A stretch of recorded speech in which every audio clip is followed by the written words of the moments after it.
So ayan, ito po yung sinasabi ko sa iyo. So ito pong prutas na to ay talagang sa bukid po ito makikita. Ayan. Ito po yung itsura niya, oh. Ayan. So I think pinaglalaruan po ito ng mga bata. So kapag siya ay hilaw pa, ganito po itsura niya. Kapag hinog na, ito na pong pula. Aalamin natin kung talagang nakakalason talaga siya.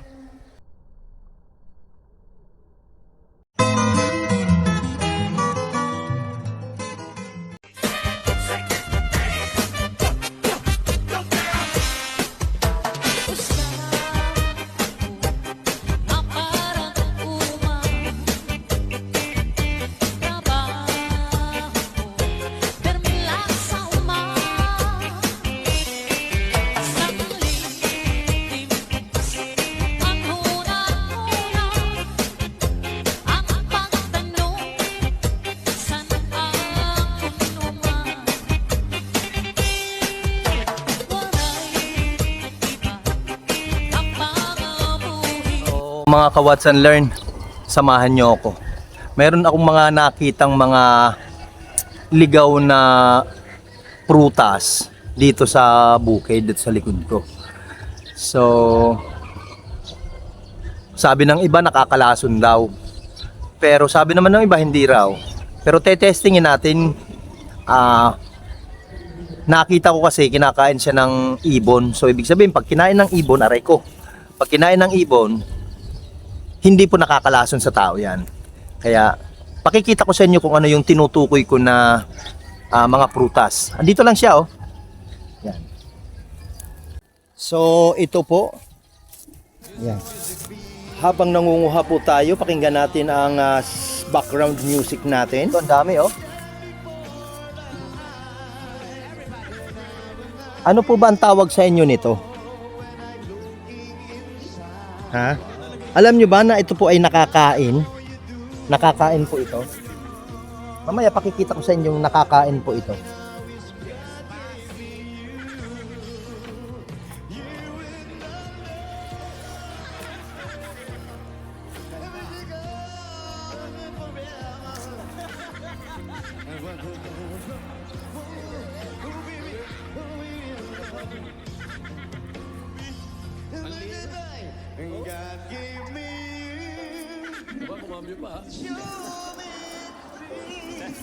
Okay, so bali ito po yung sinasabi ko na prutas na napulot ko diyan. Ang dami nila, tetestingin natin. So nung alam mo yung maliliit pa kami, kinakain namin talaga to eh. Yan po ang hitsura niya.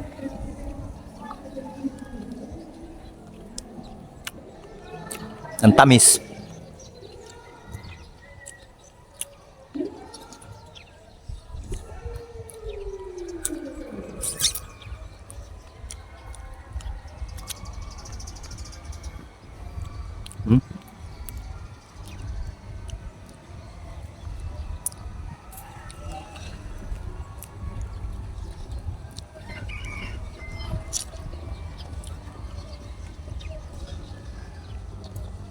So ito hindi na po ito kilala ng mga kabataan ngayon, sapagkat ang kanila pong pinagkakaabalan ngayon ay computer, cellphone na po.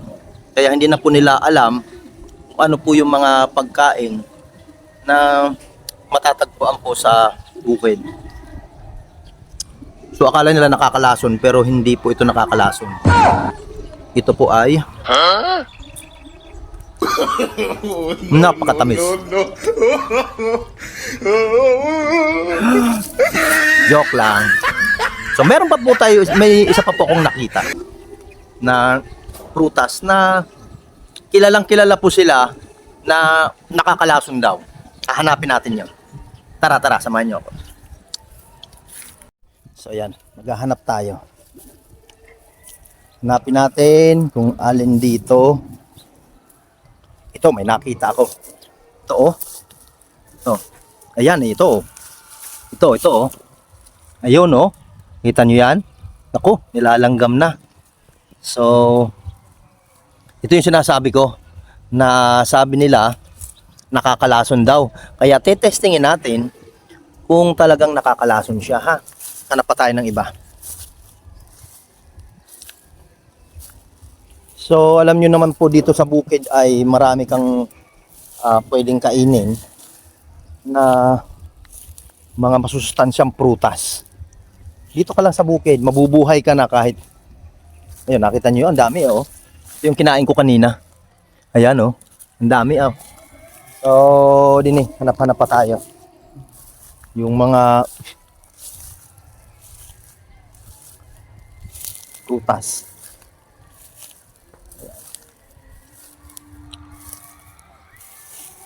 Kaya,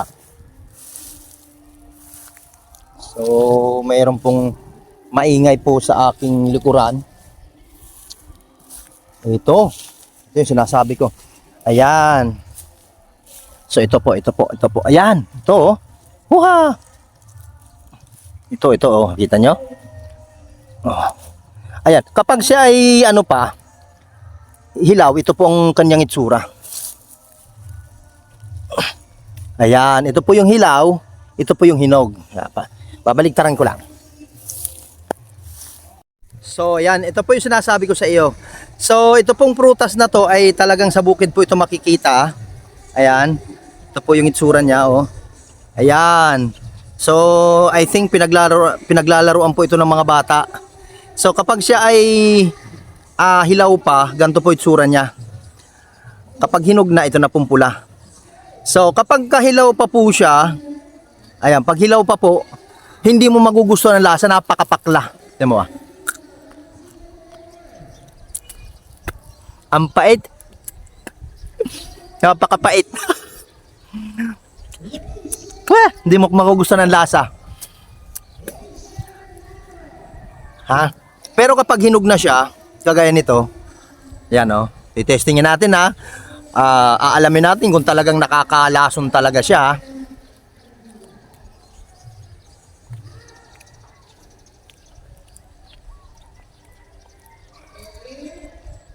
Wow, manamis. Hindi na alam to ng mga kabataan ngayon. Ha? O, di ba? Nakakain siya. So, yun ang hindi nila naiintindihan yung mga kabataan ngayon. So, ang tanong ko sa inyo, i-comment down nyo, ano po ang tawag nito sa inyo? Comment down nyo po. Kasi sa amin, wala kaming tawag dito. Kasi nga, nung malilit pa kami, akala talaga namin to nakakalason. Pero nung nagsaliksik po ako sa libro, ang tawag pala dito ay ano nga yun, yung wild cucumber. Oh, di ba? Wild cucumber. So, ayan. So, ito po yung sinasabi ko sa inyo na mga pagkain na akala nyo nakakalason pero hindi pala. Pero, hindi ko rin naman nare-recommend na pag nakakita kayo ng mga prutas na ganto sa sa bukid, ay sinasabi kong kainin nyo. Basta ang sinisigurado ko po sa inyo, kapag kinain po ng ibon, pwede pong kainin ng tao. All fruits that eat by the bird can be eaten by man. Wow! So maraming salamat po sa pagsama. Please don't forget to subscribe my YouTube channel. So marami pa po tayong information na ituturo sa inyo.